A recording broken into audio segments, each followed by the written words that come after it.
Alors dans cette partie, on va étudier ce qu'on appelle les fonctions de référence. Alors en fait, qu'est-ce que c'est?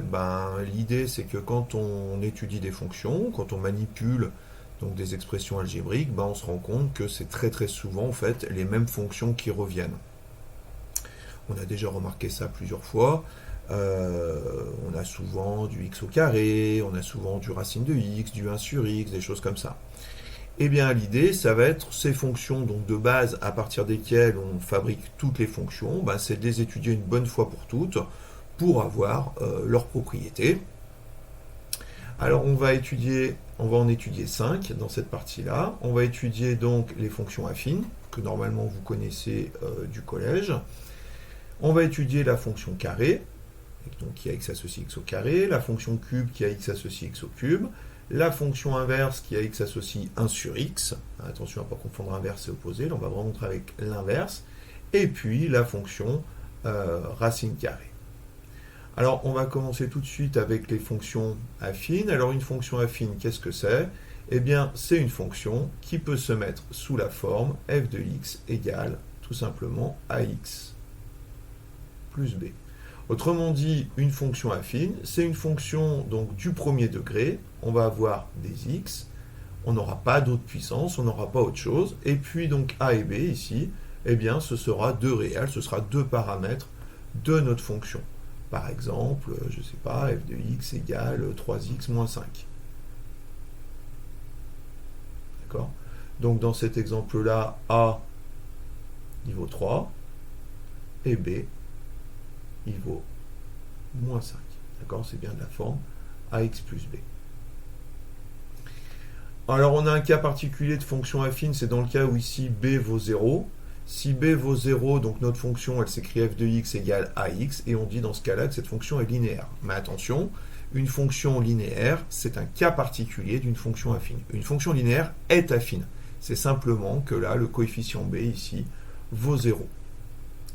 Les fonctions linéaires, c'est celles qu'on rencontre, que vous avez rencontrées au collège quand vous avez parlé entre autres de proportionnalité. Alors graphiquement, ces fonctions affines, eh bien, à quoi elles ressemblent? À quoi ressemblent leurs courbes? Eh bien, ce sont les plus simples. Leurs courbes, ce sont des droites. D'accord? Une fonction affine. Sa courbe, c'est une droite. Alors pour avoir une droite, il nous faut deux points. Alors par exemple, si je prends x égale 0, eh bien, je vais avoir donc f de 0 qui vaut a fois 0 plus b, c'est-à-dire b. Conclusion, ma droite, elle va passer par un premier point que je vais noter, mettons A, d'abscisse 0 et d'ordonnée B. Et puis, on peut se demander aussi où est-ce que cette droite coupe l'axe des abscisses. Autrement dit, quand est-ce que f de x vaut 0? Eh bien ça, c'est vrai, quand ax plus b est égal à 0, c'est-à-dire ax égale moins b, c'est-à-dire x égale moins b sur a. D'accord? Alors j'ai le droit de diviser par a parce que dans la définition d'une fonction affine, on suppose que a est non nul. D'accord? Il faut qu'il y ait des x dans une fonction affine. Autrement dit ici, qu'est-ce que j'ai fait? J'ai cherché les antécédents de 0. Eh bien, je trouve un nouveau point, b, mettons, qui a pour coordonnée moins b sur a, 0. Donc à partir de ces deux points, mais ce n'est pas les seuls que je pourrais prendre, mais en tout cas ces deux points-là, ils sont très caractéristiques des fonctions affines, donc ils sont à connaître, eh bien on peut tracer la droite qui va représenter graphiquement une fonction affine. Par exemple, si je considère f de x égale 2x plus 4 sur R, donc ça, encore une fois, c'est bien une fonction affine, ça entre bien dans le schéma ax plus b, f de x égale x plus b, avec a qui vaut 2 et b qui vaut 4. Donc, elle va passer par où cette fonction? Eh bien, premier point, si je regarde f de 0 qui est le plus simple, f de 0, ça fait 2 fois 0 plus 4, ça fait 4. Donc ça me donne un premier point que je vais noter a de coordonnées 0, 4. Et puis, si je cherche les antécédents de 0, je résous f de x égale 0. Eh bien ça me donne 2x plus 4 égale à 0, c'est-à-dire 2x égale moins 4, x égale moins 2. Conclusion, j'ai un deuxième point de coordonnées moins 2, 0. Et donc, eh bien, graphiquement, pour la tracer, eh bien, je place mon point ici de coordonnées 0,4. Je place mon point ici de coordonnées moins 2, 0. Et puis, j'ai plus qu'à prendre ma règle pour relier ces deux points et obtenir ainsi la droite de ma fonction, qui représente la fonction. Notez qu'on aurait pu prendre d'autres points. J'aurais pu calculer f de 1, ça m'aurait donné un autre point. J'aurais pu prendre f de moins 1, j'aurais pu prendre... On fait un petit peu comme on veut. C'est simplement que pour les fonctions affines, celui-là, f de 0, c'est plus simple à calculer. En fait, c'est directement la valeur de b. Et puis, f de x égale 0, ça c'est une équation qu'on sait bien résoudre et ça aura pas mal de conséquences dans la suite. Donc ça, c'est quelque chose qu'il faut savoir faire. Et puis, bah voilà, c'est à peu près tout ce qu'il faut savoir sur les fonctions affines pour le moment. Une dernière remarque, c'est que la droite qui représente donc une fonction affine, donc f de x égale x plus b, eh bien cette droite, on dirait qu'elle a pour équation y égale à x plus b. D'accord, on a déjà parlé d'équation de droite, d'équation de courbe. Eh bien ici, si f de x est à x plus b, sa courbe, elle a pour équation y égale f de x, c'est-à-dire y égale à x plus b. Bien. Alors la deuxième fonction qu'on va étudier, c'est la fonction carré. Donc c'est la fonction qui à x associe f de x égale x au carré. Alors la fonction carré, elle est définie sur R tout entier. D'accord, on peut calculer le carré de n'importe quoi. Alors on va regarder un petit peu quelques propriétés de cette fonction carré. La première propriété, c'est que déjà c'est une fonction qui est paire. Effectivement, si on prend un x réel, eh bien f de moins x, c'est moins x au carré, c'est-à-dire x au carré, qui n'est rien d'autre que f de x. Autrement dit, la courbe de la fonction carré sera symétrique par rapport à l'axe des ordonnées. Alors, voilà ici la courbe de la fonction carré, d'accord, ça fait un peu une forme de U, comme ça. On voit bien la symétrie ici. Alors cette courbe, en fait, c'est pas n'importe quoi, et on reviendra dessus quand on sera à nouveau en présentiel. Cette courbe, elle porte un nom, c'est ce qu'on appelle une parabole. Alors, je vous laisse en attendant réfléchir dans quel domaine de la vie courante on rencontre des paraboles. Je suis sûr qu'il y en a un qui vous vient à l'esprit tout de suite. Essayez de réfléchir un petit peu. Il y a plusieurs domaines où on rencontre des paraboles. C'est quelque chose qu'on redétaillera. Mais voilà, cette courbe, c'est une parabole, c'est un terme à connaître. Et puis la fonction carré, eh bien, ce qui est intéressant, c'est de résoudre des équations et des inéquations. Alors pour l'instant, on va le faire plutôt graphiquement dans un premier temps, et puis on verra algébriquement comment ça se traite dans un prochain chapitre. Mais l'idée, c'est que, je vais refaire ici ma parabole. L'idée, eh bien, c'est que si je me donne un nombre k quelconque, hein, mais positif, eh bien, si je considère l'équation x au carré égale k, donc je trace la droite d'équation y égale k, eh bien cette droite va couper ma parabole en deux points. D'accord? Et ces deux points, eh bien leurs abscisses, ce sera racine de k pour celui qui est positif et moins racine de k pour celui qui est négatif. Si jamais k vaut 0, on n'a qu'un seul point, ces deux-là sont confondus. Et puis, on peut se demander aussi quelles sont les solutions de l'inéquation x au carré inférieur ou égal à k. Eh bien, ce coup-ci, on va regarder la partie de la courbe qui est en dessous de cette droite d'équation y égale k, et on remarque que c'est cette partie-là de la courbe, et donc les solutions, ce sera moins racine de k, racine de k. D'accord? Donc, regardons un exemple. Ici, si je veux résoudre l'équation x au carré égale 3, donc voilà ma parabole. Donc ici, je prends k égale 3, donc je trace la droite ici d'équation y égale 3. Cette droite coupe la parabole en deux points, qui ont pour abscisse, eh bien, racine de 3 pour celui de droite, celui qui est positif, et moins racine de 3 pour celui de gauche, celui qui est négatif. Encore une fois, pensez bien qu'on a cette symétrie, on a une fonction paire, Donc on a cette symétrie entre nos deux solutions. Si maintenant je regarde l'inéquation x au carré inférieur ou égal à 3, donc je veux récupérer la partie de la courbe qui est en dessous de la droite d'équation y égale 3, donc ce qui est en dessous, eh bien, si vous vous rappelez ce qu'on a vu la semaine dernière, eh bien mes solutions, c'est tout ce qui est entre moins racine de 3 et plus racine de 3, autrement dit, ce sera l'intervalle moins racine de 3, racine de 3. Et puis je peux me demander aussi quand est-ce que x au carré est supérieur ou égal à 3, autrement dit, je regarde quand est-ce que la courbe est au-dessus de la droite d'équation y égale 3, eh bien, de la même façon, ma solution, ce sera donc cette partie-là, donc moins l'infini, moins racine de 3, et puis union cette partie-là, c'est-à-dire racine de 3 plus l'infini. Voilà. Donc, à retenir sur cette fonction carrée, c'est qu'elle est paire, donc on va avoir une symétrie par rapport à l'axe des ordonnées. Sa courbe, c'est ce qu'on appelle une parabole, ça c'est un terme à bien connaître. Et puis, à partir de ça, eh bien, savoir résoudre des équations et des inéquations avec cette fonction carrée graphiquement. D'accord? Donc, n'hésitez pas, par exemple en exercice, à schématiser comme j'ai fait ici, d'accord, même à main levée, votre parabole, et puis graphiquement à trouver vos solutions. Alors, la fonction suivante, c'est la fonction cube. Alors, la fonction cube, elle est définie par f de x égale x au cube. Et cette fonction cube, elle est définie sur R tout entier. Alors, la fonction cube, elle, en termes de parité, eh bien, elle va être impaire, puisque on va avoir, donc si je me donne un x réel, eh bien, f de moins x,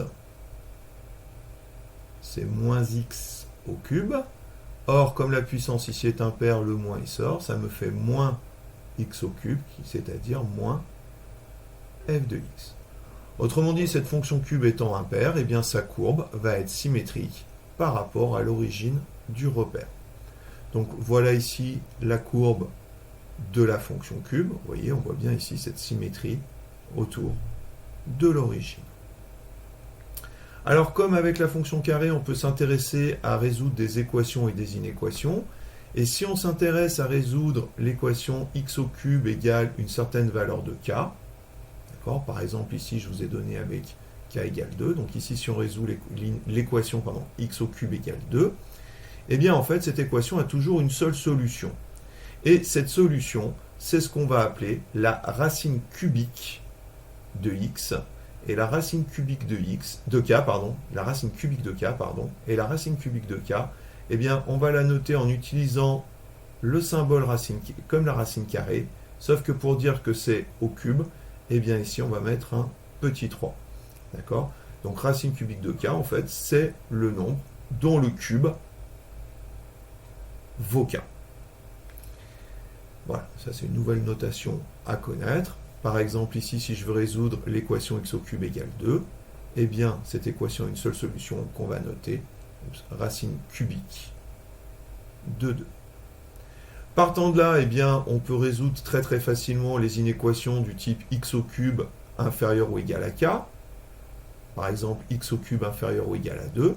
Eh bien, je regarde quand est-ce que ma courbe est en dessous de la droite d'équation y égale 2. Et puis, eh bien, je vois que c'est sur tout l'intervalle moins l'infini, racine cubique de 2. Et puis, je peux regarder l'inéquation x au cube supérieur ou égal à 2. Donc, c'est toujours pareil. Je regarde où la courbe est au-dessus. Et graphiquement, je vois que c'est sur l'intervalle racine cubique de 2 plus l'infini.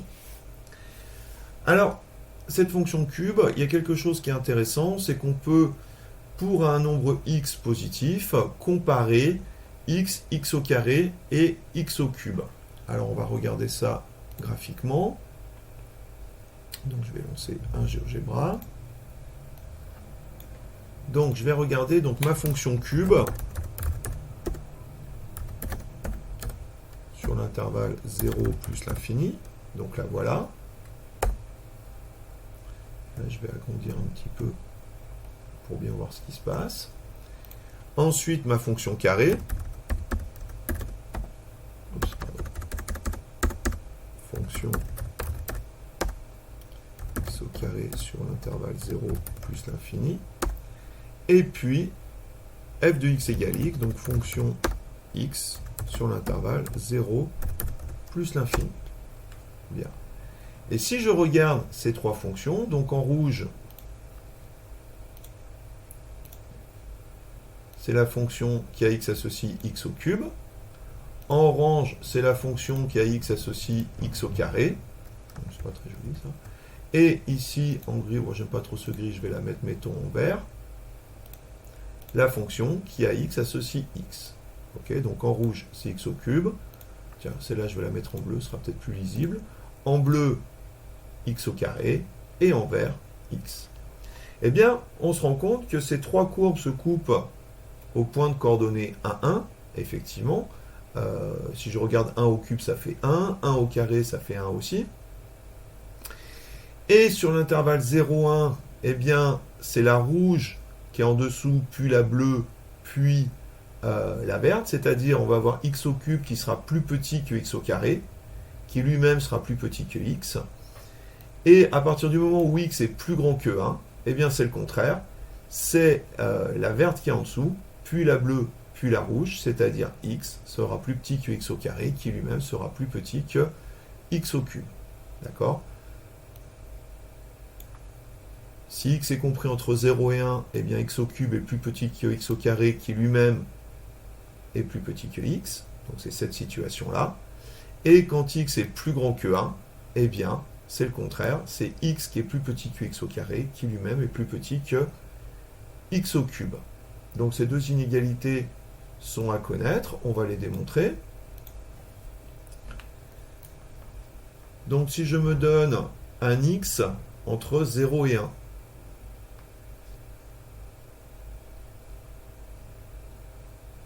d'accord, donc je prends un x ici, dans cette partie-là. Tiens, je vais tracer vers la droite.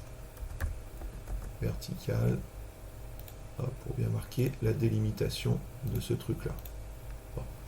Si je prends un x qui est dans cette zone-là, entre 0 et 1, mon x, il est positif.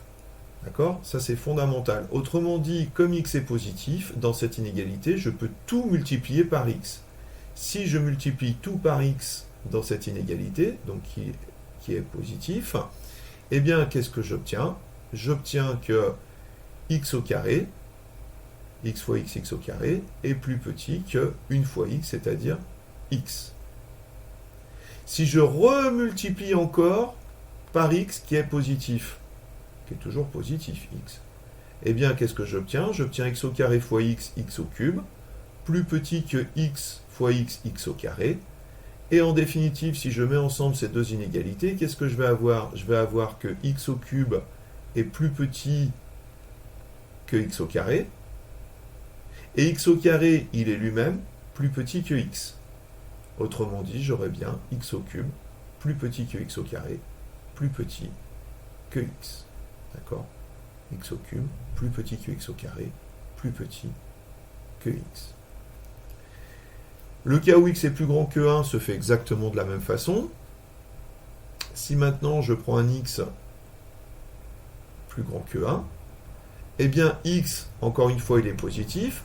Donc si je multiplie tout par x, qu'est-ce que j'obtiens ? J'obtiens x au carré plus grand que x fois x, x au carré, 1 fois x, x. Si je remultiplie encore tout par x, encore une fois qui est positif, je vais obtenir x au cube, x au carré fois x, x au cube, plus grand que x fois x, x au carré. Au final, si je mets tout ça ensemble, je vais obtenir que x au cube est plus grand que x au carré.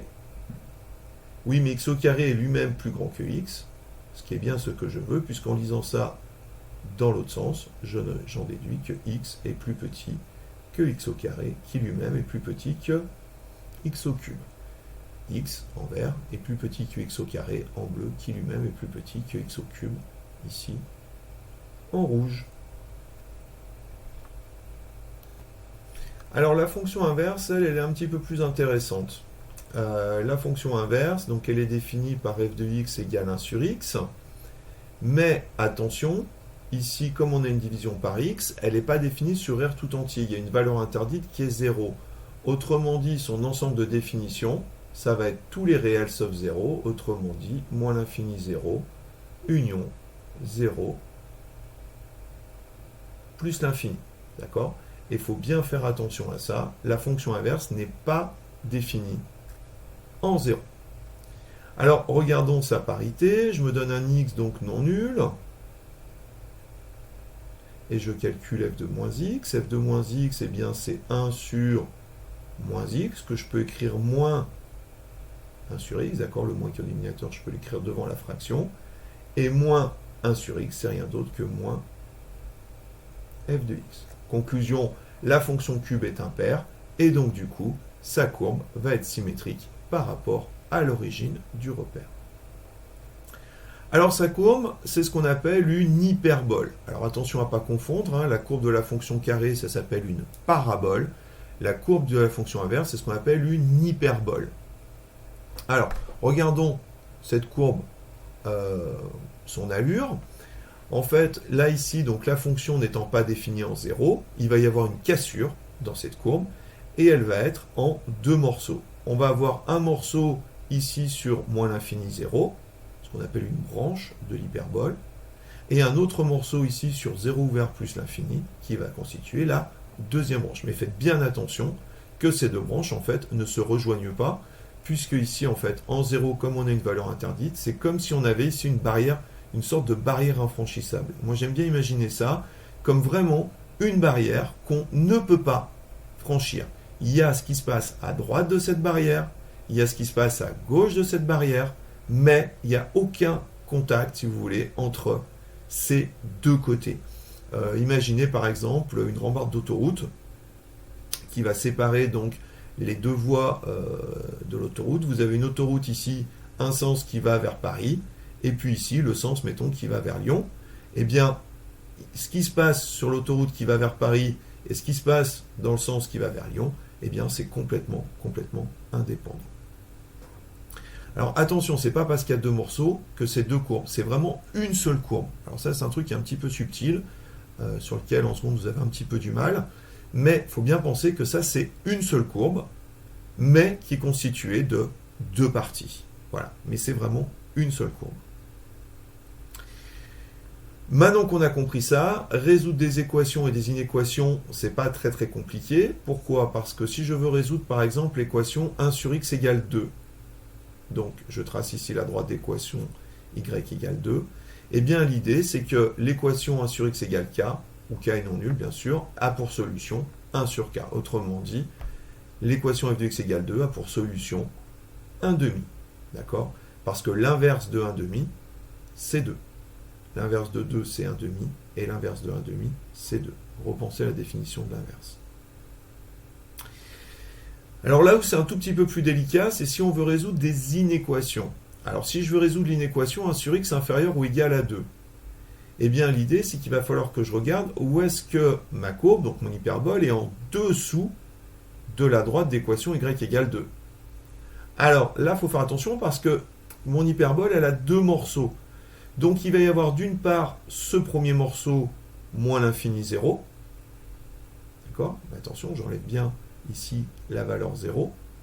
Et puis un deuxième morceau, ici, sur l'intervalle 1 demi plus l'infini. D'accord? J'ai bien deux branches ici, deux solutions, deux morceaux de solution. Donc ma solution est constituée d'une réunion de deux intervalles.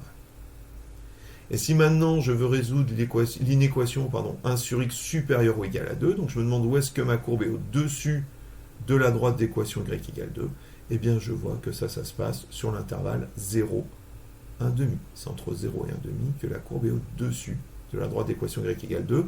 Encore une fois, faites très attention de bien enlever la valeur 0, qui est une valeur interdite, donc qui ne peut pas faire partie de l'ensemble des solutions.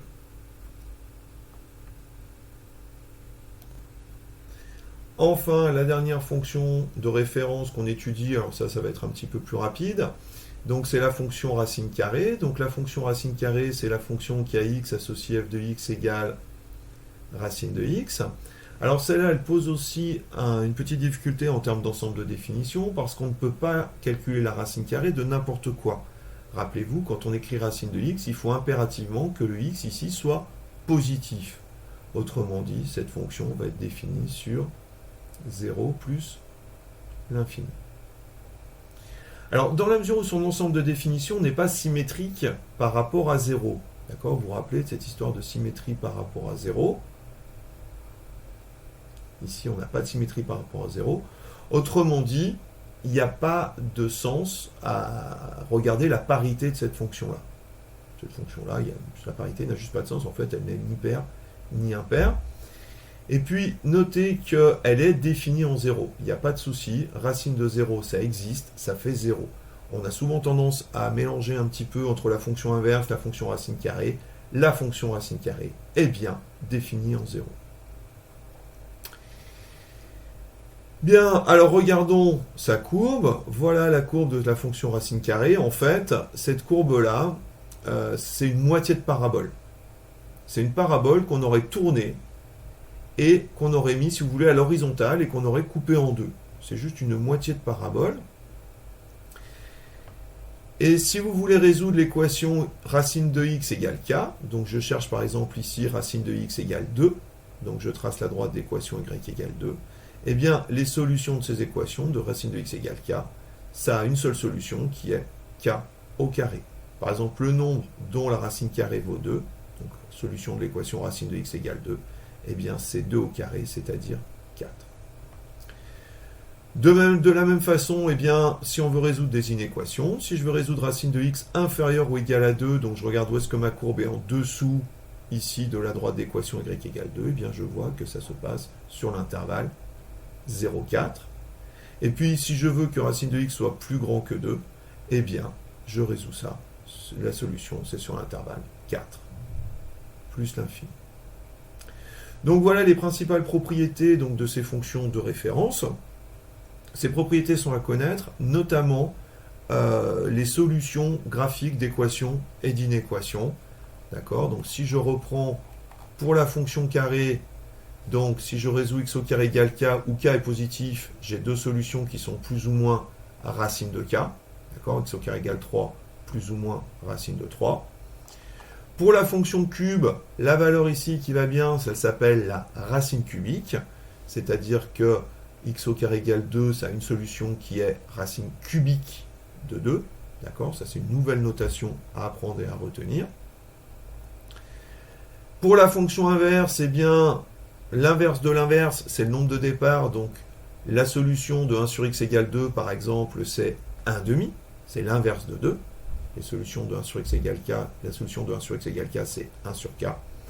Et puis, pour la fonction racine carrée, la solution de racine de x égale k, eh bien, c'est k au carré. Bien sûr, si k est positif. Si k est négatif, bien sûr, il n'y a pas de solution.